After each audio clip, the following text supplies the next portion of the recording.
हे WhatsApp guys, कैसे हैं आप सभी। आज है 28 मई। आज हम बात करेंगे जितने भी करंट अफेयर्स के प्रश्न बनते हैं उनके बारे में, जितने भी फैक्ट बनते हैं उनके बारे में डिस्कस करेंगे। इस वीडियो की पीडीएफ फाइल पाने के लिए आप हमारे टेलीग्राम ग्रुप को ज्वाइन कर सकते हैं। पीडीएफ फाइल आपको सिर्फ टेलीग्राम ग्रुप पर ही मिलेगी। टेलीग्राम ग्रुप की लिंक नीचे डिस्क्रिप्शन में दी गई है। फेसबुक पेज को भी आप फॉलो कर सकते हैं। वीडियो के अंत तक बने रहें। अंत में मैं महत्वपूर्ण प्रश्न भी पूछूंगा जिनका उत्तर आपको कमेंट बॉक्स में देना है। अगर चैनल पर नए हैं तो सब्सक्राइब करें हमारे चैनल को। जुड़े रहे करंट अफेयर्स के सर्वोत्तम चैनल से। नमस्कार दोस्तों, मैं हूं राकेश। आप देख रहे हैं 2 4 जी स्टडी।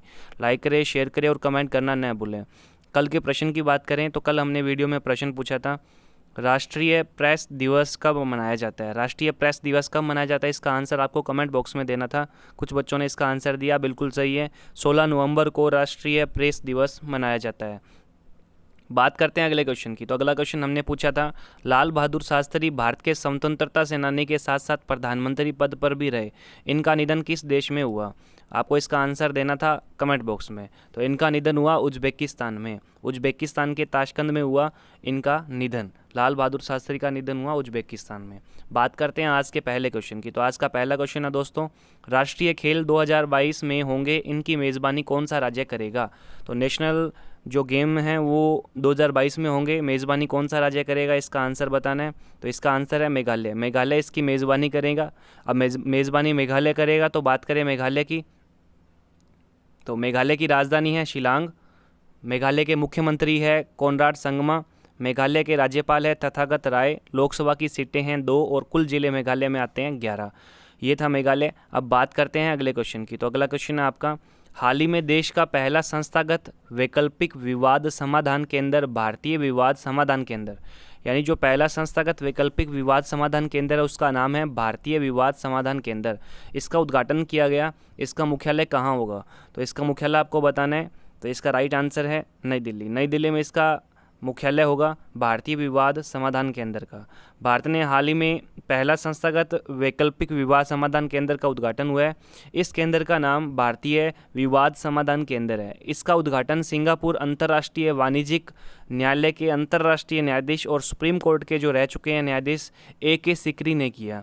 भारतीय विवाद समाधान केंद्र यानी इंडियन डिस्प्यूट रिसोल्यूशन सेंटर, यानी इंग्लिश में इसको बोलेंगे IDRC। IDRC की फुल फॉर्म है Indian dispute resolution centre, IDRC। IDRC Bharat में अपनी तरह का पहला संस्थागत केंद्र है जो पंच निर्णय, मध्यस्थता और समाधान पोर्टल के जरिए ऑफलाइन सुविधा प्रदान करता है। यह पूरी तरह से कागज रहित विवाद के समाधान का माहौल प्रदान करता है। इसका मुख्यालय होगा नई दिल्ली के कनॉट प्लेस क्षेत्र में। बात करते हैं अगले क्वेश्चन की। तो अगला क्वेश्चन आपका है, निम्न में से किस राज्य ने कामगारों को रोजगार देने में मदद के लिए प्रवासी आयोग यानी कि माइग्रेशन कमीशन बनाने का फैसला किया है। तो इसका राइट आंसर है उत्तर प्रदेश। उत्तर प्रदेश ने कामगारों को रोजगार देने में मदद के लिए माइग्रेशन कमीशन बनाने का फैसला किया है। अब बात करें उत्तर प्रदेश की, तो उत्तर प्रदेश की राजधानी है लखनऊ। मुख्यमंत्री है योगी आदित्यनाथ।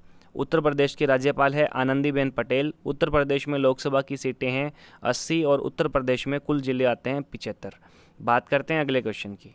भारत की दवा नियामक प्रणाली में सुधार के लिए सरकार ने विशेषज्ञों की उच्च स्तरीय समिति का गठन किया है। इस समिति के अध्यक्ष कौन हैं। तो उच्च स्तरीय समिति का गठन हुआ है, तो इसके अध्यक्ष बताने कौन है। तो इसके अध्यक्ष है राजेश भूषण। राजेश भूषण वर्तमान समय में इसके अध्यक्ष है।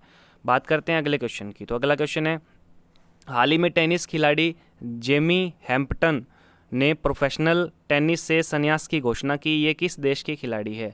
जेमी हैम्पटन किस देश के खिलाड़ी, आपको बताना है। टेनिस से संन्यास की घोषणा की है हाल ही में। बात करें तो इसका राइट आंसर है अमेरिका। अमेरिकी टेनिस स्टार जो है जेमी हैम्पटन ने पिछले 6 वर्षों के दौरान चोटों के कारण 30 वर्ष की आयु में टेनिस से संन्यास की घोषणा की।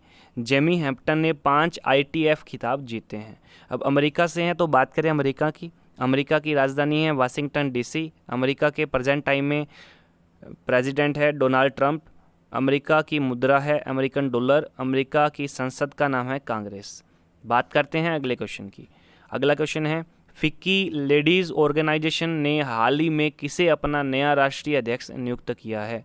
फिक्की लेडीज़ ऑर्गेनाइजेशन महिलाओं के नेतृत्व और उन पर केंद्रित बिजनेस चैम्बर है। इसका हाल ही में राष्ट्रीय अध्यक्ष नियुक्त किसे किया है। तो इसका राइट आंसर है जानवी फूंकन। जाह्नवी फुंकन को हाल ही में फिक्की लेडीज़ ऑर्गेनाइजेशन का अध्यक्ष चुना गया है। यह शीर्ष chamber federation of Indian chambers of commerce and industry की महिला शाखा है। फिक्की लेडीज़ ऑर्गेनाइजेशन महिलाओं के नेतृत्व और उन पर केंद्रित बिजनेस चैम्बर है एक प्रकार का। बात करते हैं अगले क्वेश्चन की। हाल ही में 26 मई 2020 को केंद्रीय सड़क परिवहन और राजमार्ग मंत्री श्री नितिन गडकरी ने वीडियो कॉन्फ्रेंस के माध्यम से चार धाम परियोजना के तहत चंबा टनल के ब्रेक थ्रू इवेंट का उद्घाटन किया। यह परियोजना मुख्यतः किस राज्य से संबंधित है? तो इसका आंसर बताना। इसका राइट आंसर है उत्तराखंड। उत्तराखंड से संबंधित है ये परियोजना। तो बात करें चार धाम महामार्ग की। चार धाम महामार्ग विकास योजना की आधारशिला 27 दिसंबर 2016 को प्रधानमंत्री नरेंद्र मोदी के द्वारा रखी गई थी। वर्तमान में उत्तराखंड में लगभग 12,000 करोड़ रुपए के कुल निवेश के साथ इस 2 लेन वाली राष्ट्रीय राजमार्ग परियोजना का निर्माण किया जा रहा है। अब बात करें चार धाम की, तो ऋषिकेश से उत्पन्न चार धाम राजमार्ग नेटवर्क में उत्तराखंड में 4 पवित्र स्थान हैं: बद्रीनाथ, केदारनाथ, गंगोत्री और यमुनोत्री। इनको जोड़ने वाले 4 अलग अलग मार्ग होंगे। अब बात करें चंबा सुरंग के बारे में, तो चंबा सुरंग के बारे में जान लेते हैं। चंबा सुरंग को राष्ट्रीय राजमार्ग 94 यानी 94 पर NH 94 पर सीमा सड़क संगठन यानी BRO द्वारा उत्तराखंड के टिहरी गढ़वाल जिले में चंबा शहर के नीचे ऋषिकेश धरासू मार्ग पर खोदा गया है। चंबा शहर के नीचे, चंबा शहर है उत्तराखंड में। अब उत्तराखंड में है तो बात करें उत्तराखंड की, राजधानी है देहरादून, मुख्यमंत्री है त्रिवेंद्र सिंह रावत, राज्यपाल है बेबी रानी मौर्य। लोकसभा की सीटें हैं उत्तराखंड में 5 और उत्तराखंड में कुल जिले आते हैं 16। बात करते हैं अगले क्वेश्चन की। हाल ही में भारतीय वायुसेना LCA यानी लाइट कॉम्बैट एयरक्राफ्ट तेजस के एक बेड़े के साथ नंबर 18 फ्लाइंग बुलेट नामक अपने स्क्वाड्रन को चालू करने जा रही है। वर्तमान में वायुसेना प्रमुख कौन है? आपको बताना है वर्तमान में वायुसेना प्रमुख कौन। आपको ये भी ध्यान रखना है भारतीय वायुसेना तेजस के एक बड़े बेड़े के साथ नंबर 18 फ्लाइंग बुलेट नामक अपने स्क्वाड्रन को चालू करने जा रही है। तो आपसे पूछा गया है वायुसेना प्रमुख कौन है, तो इसके वायुसेना प्रमुख वर्तमान में RKS भदौरिया। RKS भदौरिया वर्तमान में वायुसेना प्रमुख है। बात करें वायुसेना प्रमुख की, दल सेना प्रमुख की और जल सेना प्रमुख की। वायुसेना प्रमुख का मतलब यानी एयर चीफ मार्शल, इनको बोला जाता है एयर चीफ मार्शल। तो एयर चीफ मार्शल कौन है? RKS भदौरिया। थल सेनाध्यक्ष को बोला जाता है जनरल। जनरल कौन है? मनोज मुकुंद नरवणे। जल सेनाध्यक्ष है एडमिरल बोला जाता है। तो वर्तमान में एडमिरल कौन है? करमबीर सिंह। बात करते हैं आज के प्रश्न की। तो आज का प्रश्न है आपके लिए, इसका जवाब आपको कमेंट बॉक्स में देना है। भारत के पहले मानवयुक्त अंतरिक्ष अभियान गगनयान के लिए चुने गए 4 भारतीय अंतरिक्ष यात्रियों का प्रशिक्षण दिया जा रहा है, किस देश में दिया जा रहा है? आपको ये बताना है। तो प्रशिक्षण जो दिया जा रहा है वो किस देश में दिया जा रहा है? तो इसका उत्तर आपको कमेंट बॉक्स में देना है। आपको पढ़ना है मानवयुक्त अंतरिक्ष अभियान गगनयान के बारे में, और उनको जो प्रशिक्षण दिया जा रहा है वो किस देश में होगा। तो उत्तर आपको कमेंट बॉक्स में देना है। अगर प्रश्न अच्छे लगते हैं तो प्लीज़ लाइक कर देना यार, सब्सक्राइब तो बनता ही है।